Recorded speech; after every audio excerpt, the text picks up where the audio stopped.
We will let people join for a few seconds here. Thanks, everybody who's joining us right now. This is the last week in Mortgage Today. We're going to let people kind of roll in a little bit and then we will get started. I love it that we're like so in sync with each other today for the first time. Our hair's even kind of the same, got the Oh kind yeah, of with the same streak. shades going on. There we go. Oh my God. Really? I know. Both of us Not a on the not a lot same of planning, but it turned out pretty good. Yeah. Yeah. Yeah. We're just in sync. Yeah. Yeah, which is awesome. It's awesome to find a new friend in the mortgage space always. Yeah. Yeah, definitely. Well, I think we will go ahead and get going. Thanks everyone for joining us today. This is the last week in Mortgage Today, the day after a holiday. So hopefully everybody is back back at it this morning. I was telling Heidi, who is our guest on today, that I was a little out of sync today after yesterday for some reason, but we will go ahead and get started with things here. Today, I have a new friend in the mortgage industry with me, and I'm like really, really excited about this. So, with me today is Heidi Patalano, editor in chief of National Mortgage News. Heidi, thank you for doing this with me today.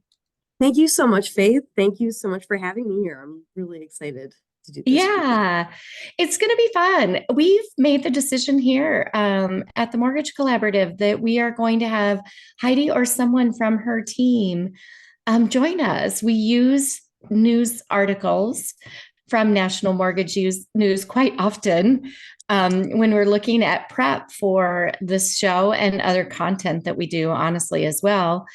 Um, and we thought it might be kind of fun to join forces and have the sources of some of our news with us every once in a while. So you're on with me today for the first time. I would love for you to just kind of introduce yourself and then also share with us. We were talking a little bit before the show about National Mortgage News and the brands that, maybe people recognize in the industry that fall within your company. Right, right. Well, thank you so much for that. Yeah, so I am Heidi Patalano, the editor-in-chief of National Mortgage News. You may be familiar with the brand as we've been in the market for quite a while now, actually, decades and decades. We are part of Horizon, which used to be known as Source Media. It rebranded in 2020. And our sister brands are American Banker, Financial Planning, The Bond Buyer, employee benefits news, digital insurance. And if I leave one out, I'm just going to kick myself. Accounting today, pardon me. So we have a lot of really great talent at our company, covering so many different aspects of financial services. And it's a really exciting place to work because there's so many people with interesting bits of expertise, and we can all share and learn from each other all under one roof. So it's a great place to be and a great wealth of resources that we draw from at the company. And you may know us also as the producers of Digital Mortgage, the conference that has been going for several years now. And we will have that again, of course, this year. Very excited about that. Yes, and we are a mighty team. We have folks that are experts in the field. We have people on the ground breaking news. Right this week, for example, our capital markets editor, Bonnie Sinek, is headed to the Mortgage Servicing Conference, the MBA Servicing Conference. Yep. And yeah, we're just really excited to be a part of this with you and to be engaging with the community here. So thank you Yeah. again for You having are me. welcome. You're welcome. It is our pleasure, and we can't wait. We have a very strong servicing working group within our network, so we look forward to hearing about kind of what is coming in the servicing area once that conference wraps up. I'm sure we will hear more about that in the next week or so. You also are going to be with me on March 5th, and for a very specific reason. So you want to give a little teaser to everybody out there Yes. today about what's coming in early March? Yes, thank you for teeing that up. Yeah, I appreciate it. So we will be dropping on March 4th our best mortgage companies to work for ranking, and I'll be speaking with you the next day on this very show to discuss the winners in that ranking. Basically, we do this in partnership with Best Companies Group, and it's a very intensive process that these companies go through. They get surveyed by their employees, and we will be talking about some of the employees at the top of it. What have they been doing to keep their employees engaged at a time that's obviously very difficult for many in the field? So I'm really excited to be speaking with you then about like what's trending among the Yeah. companies that are really looked upon as being very supportive and helping their employees grow. Yeah. And we notoriously have had lender members within the TMC family who have landed on that list.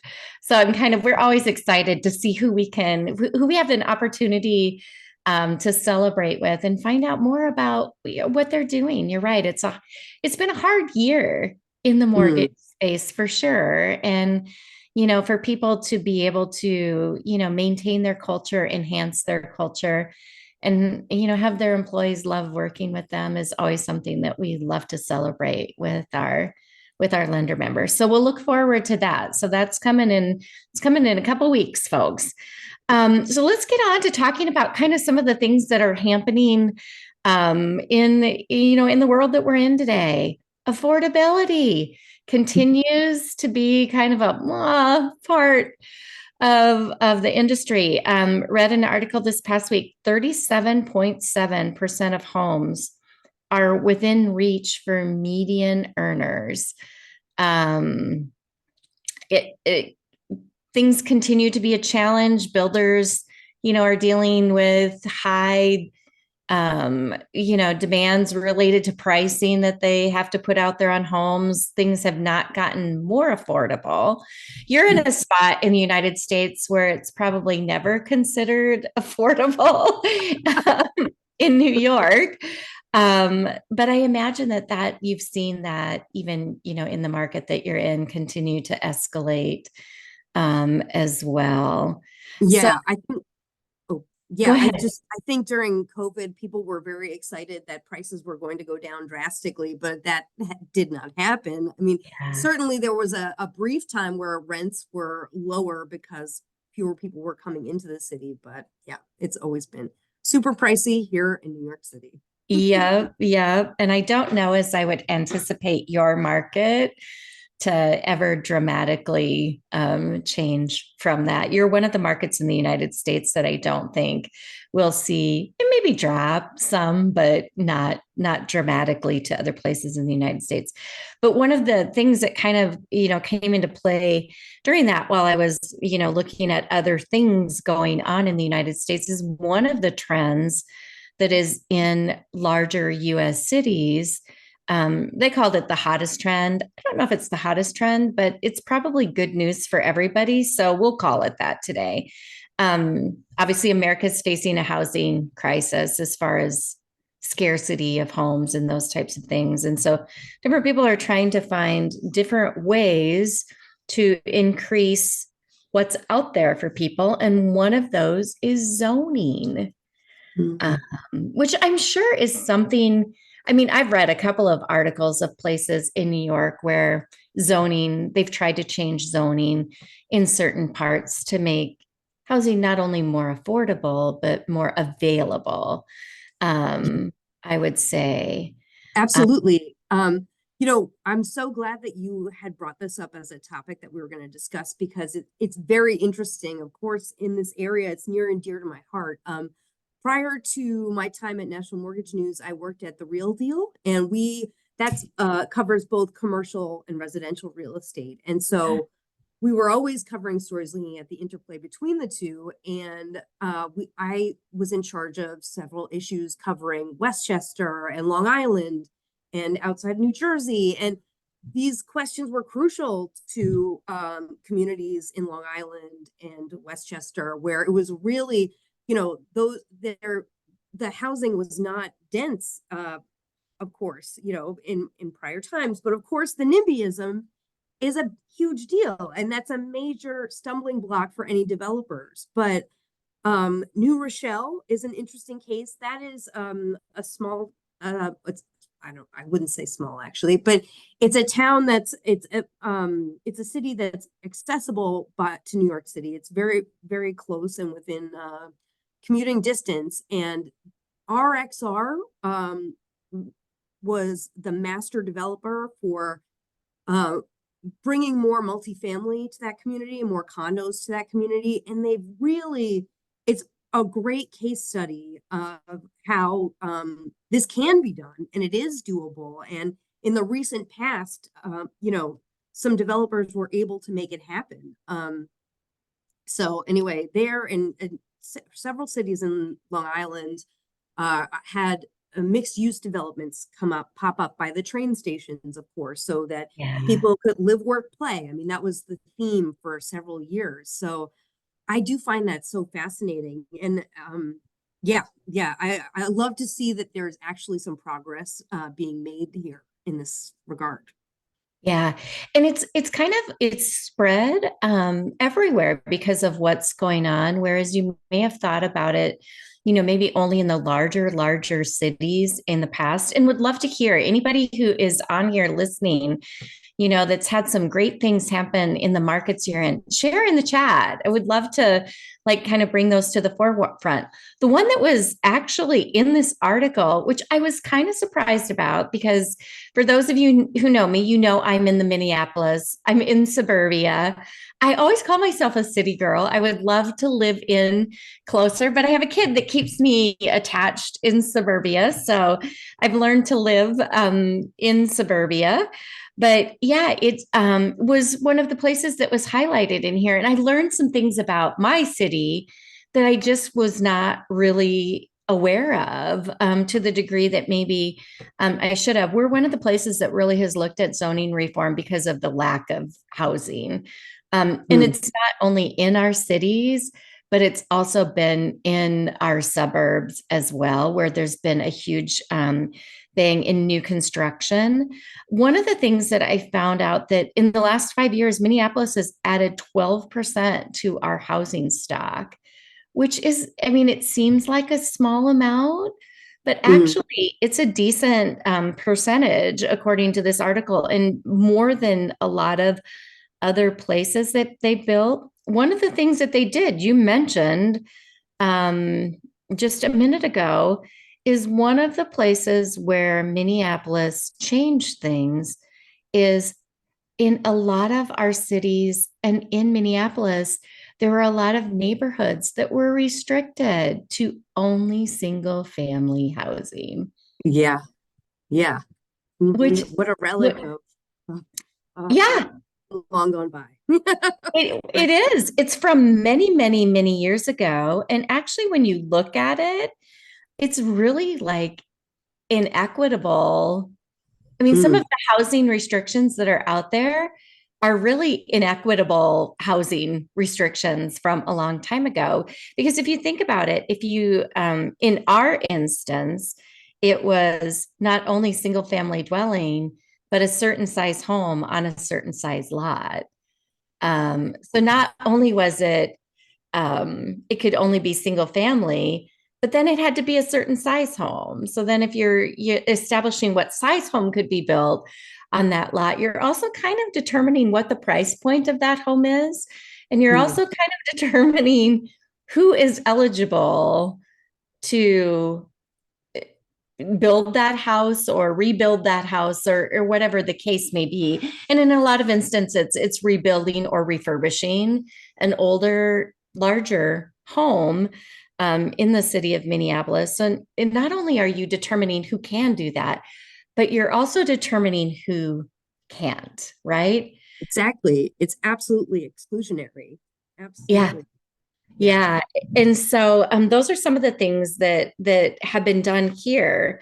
So they've changed zoning rules to reflect it, allowing more density Mm, in the downtown areas, along transit corridors, which is something that you mentioned as well. yeah. Which I think we don't have a great transit system here, unlike you there. Um, Mm, that it's important in the places that we do have strong transit that allow those to open up to individuals who need transportation in our cities. And then the other thing that they did here that I thought was just super interesting is they got rid of parking requirements. oh yeah, yeah. That I think that's such a key part of it. I remember we covered Los Angeles, like building in Los Angeles too, because they also have very a dearth of affordable housing. And part of the zoning there was that there were a certain number of parking spaces that had to go along with Yep. new properties. And it was just untenable. I mean, there was no way you could make anything happen that way. So I think that's so interesting. Like prior to getting into this field, I hadn't, really understood how that goes hand in hand. It has such a domino effect on the what's available to do, Yeah. what's possible. Well, I think like a lot of people that, I mean, I have kids that live in the city, and I have kids that live in the city and have been, my daughter is definitely a city person. She's like her mama, and always wanted to do that. So I've always been very conscious of that because when I've been to see them, you have to find parking to go see them. And because I like to be in the city, I would tend to do that. So I've been conscious of that from the standpoint of somebody coming to visit them, but Mm, not conscious of it in the fact that it was included in how we developed our housing. So they've gotten rid of a lot of those things. And I think I hate to use kids as an example, but I do quite frequently because they and their peers, I feel like, are very much so. They have one vehicle in their family, and they mm, always have because they've always believed that they don't need to, and they mm. don't want to pay for two. Because it is expensive, more expensive when you live in the city, to pay for two, and the insurance cost associated with it, along with it's not just the economics of it. It's more of the why aren't more people using public transportation to get to where Mm. they go? They're in an age range where, they believe pretty strongly in some of those things and, developing sustainability of things and all of those that sometimes, different generations have not been as cognizant of, I would Yeah, say. yeah, Um, absolutely. so they have always lived. Did- Oh, oh, I there we got go. muted. Sorry about that. With things like Lyft and other things that have happened, you not necessarily have to have multiple vehicles. And so I think that's some of where Minneapolis has seen a trend that a lot of Mm, people live very comfortably with one vehicle at the most. Brian Trailer, I always love to hear what you have to say. So you were on the town council. I knew that for 8 years. Some of the reason for limiting homes on size is to make sure the municipalities are getting enough tax revenue to cover the services for the new residents. Wow. And so, yeah, so very progressive where you're at. You did a study, found out where your break even point was, encouraged housing only above that price point. Ah, a great perspective, definitely from the town side of things versus the resident side of things. Appreciate that a lot, mhm, Brian. I'm sure there are many other things that come into play. Um, mm, just like the things that I didn't know about, there are many other things that come into play that we don't necessarily find out about. One of the things that came out in this article um, is that while duplexes, triplexes, and some of those things are talked about quite often, if you really get down to the numbers and looking at them, not many of those types of houses are built when you get into a city. One of the right. things though that came out within Minneapolis is there's a lot of apartment building, which I think Hmm. isn't a surprise. But one of the things that they're doing right now and highlighted in this article was the fact that they're taking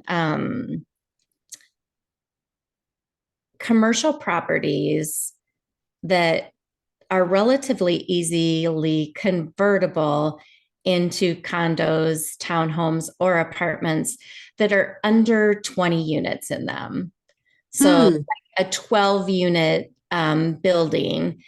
I Yeah. was shocked when I read, though, the one that they highlighted in this, and I know exactly where it sits. It sits on a neighborhood that they have that has been revitalized, and they've tried to do it on a couple of different occasions, but it finally is a spot where it was maybe not as taken care of before, and now there are residents in there that you can tell are taking care of their properties. They have pride in what their properties look like. And this building kind of sat on the corner of this area of single family dwellings or Hmm. houses that have single family dwellings that have been divided in upper and lower. So maybe they're, two households kind of thing where they developed this. But the person that the apartment that is in this building, or one of the apartments in this building, is 495 square feet.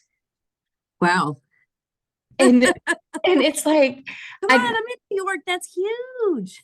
Just I know, right. Right. I was thinking that as I was reading it and you were going to be on today. I'm like, I want Heidi's opinion on 495 square feet.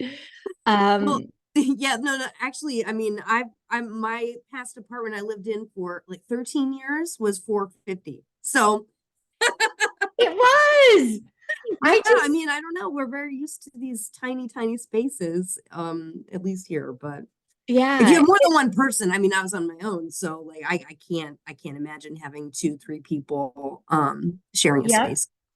Well, and this was a single person that owned in this place. And she was just like so excited because of the fact that being what she found, number one, newly redone, um, right off of downtown. So, like, literally, I mean, it's still in Minneapolis, but right off of the downtown area. She can hop Mm. on her electric bike, essentially go pretty much anywhere she wants, even though it's very cold here. um, Mm. also on a bus line, though. So when it gets to those cold, cold days, you could hop on a bus line, and allowed her to travel more Mm. versus being, I don't know, held captive, I guess. Bogged down by a huge payment every month, right? Yeah, Exactly. that makes Exactly. a lot And so I of think sense. that, in a different generation than what I'm in, I can't imagine living in 495 square feet Yeah, myself. yeah, But it's because I also have another person. right. I have a child that's with me, that the two of us in 495 square feet, I don't think either one of us would probably survive. But I understand that a lot of people do. A lot of people Mhm. do. And so it was just interesting to see that article. Well, you know what's also interesting that what I saw coming back as a trend in development, the SRO, have you a single room occupancy units, and those No. are where there's like a common space, but basically you're taking up one room and then you do a shared bathroom and kitchen with others. And so like Gotcha. they were developing more of those. I mean, they were big many years ago in New York, and they were starting to come back a little in Miami. They were starting to develop those a couple years ago. And I think it's really interesting. I was also making this connection when we were talking about it that like both LA and Miami are trying to really get their transit systems used by people, really get them up and running at the same time that they're really trying to create a lot of density in their downtown areas to make housing more affordable. Because Right. I know in Miami, people are pushed out like very far. The people that actually work in the communities there have to live, 2 hours away in order to afford something, and so they can't, it's just an impossible, untenable thing. So they're really trying to come up with these solutions. And we're right in that moment where people are, kind of being asked to think differently about, like what you were saying about, I don't need to have a car every day of the week. Like I can use public transit and all of Yes. that. So I just think it's a really fascinating study, those two cities in particular, because they're both kind of trying to do this. And I think it'll be really interesting to see how it turns out. I think for us too, I think part of what is going on here, number one, we're like the second biggest biking city in the United States. Mm-hmm. Believe it or not, someone that has winter 5 or 6 months out of the year, it seems like we still are. People still bike in the winter. So we have all of these wonderful trails and ways for people to also get into our downtown. I think part of it for us, and I would have to think, um, Rania, thank you so much. SROs are used for low income and senior living in a Yes, lot of certainly. instances as well. I mean, I'm sure people that retire or seniors that maybe don't have family in town, what a great opportunity to share your living experience with someone else. Um, but I think they're trying. I think that Minneapolis is very cognizant of the fact that our downtown is very diminished and Mm, different than how it was pre-COVID, that mm, I think they're trying to bring back also some of the businesses and things that we lost in our downtown areas during that period of time. And I would have to think with remote work and those types of things, other large cities and communities have experienced some of those, you know, uh, people have left the yeah. town areas to a certain degree, and they're trying to bring some of that revenue and income back into our downtown. So if you're going to, develop more housing or create more convenient housing by your transit systems and things, that's one thought process Mm. in doing so.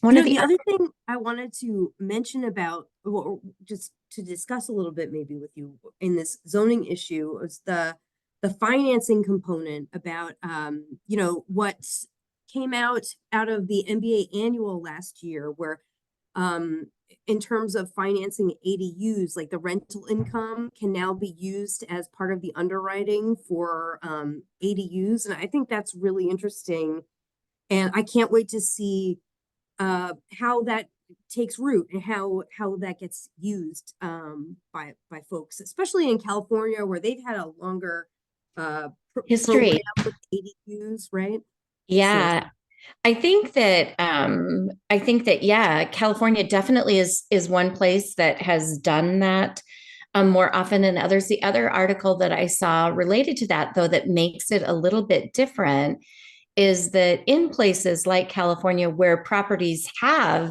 an accessory dwelling unit on them, it's always had to be considered like a duplex.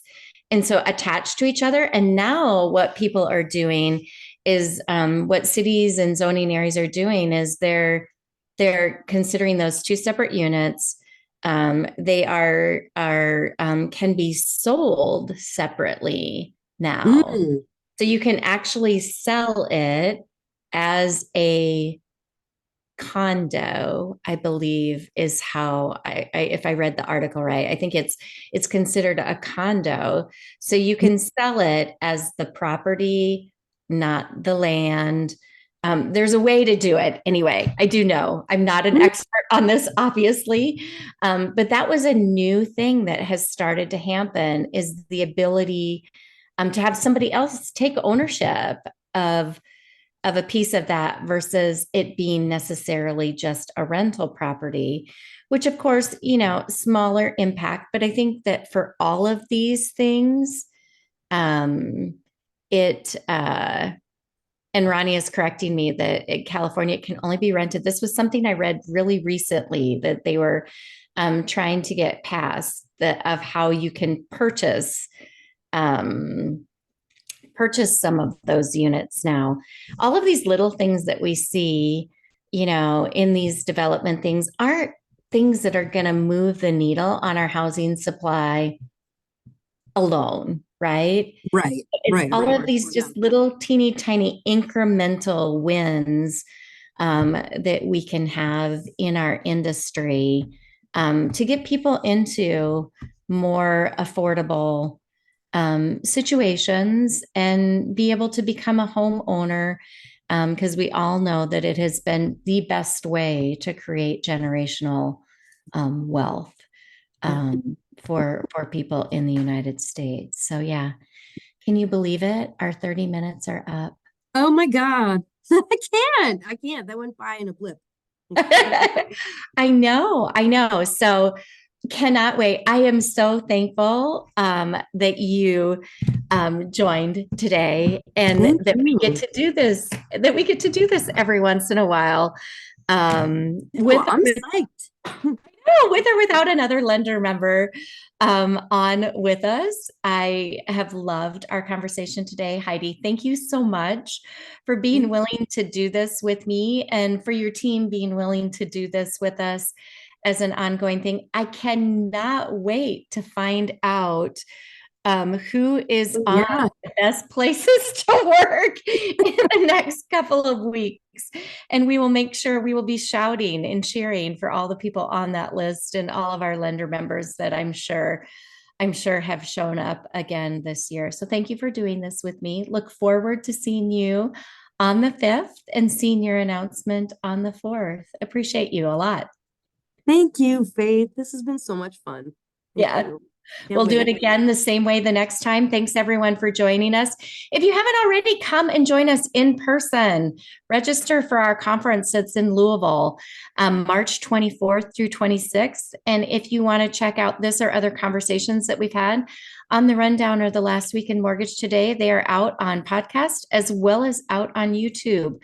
So we always like it when you join us in person. Appreciate the comments in the chat today as well. And we will see you next week at the same time. Thanks again, Heidi. Thank you.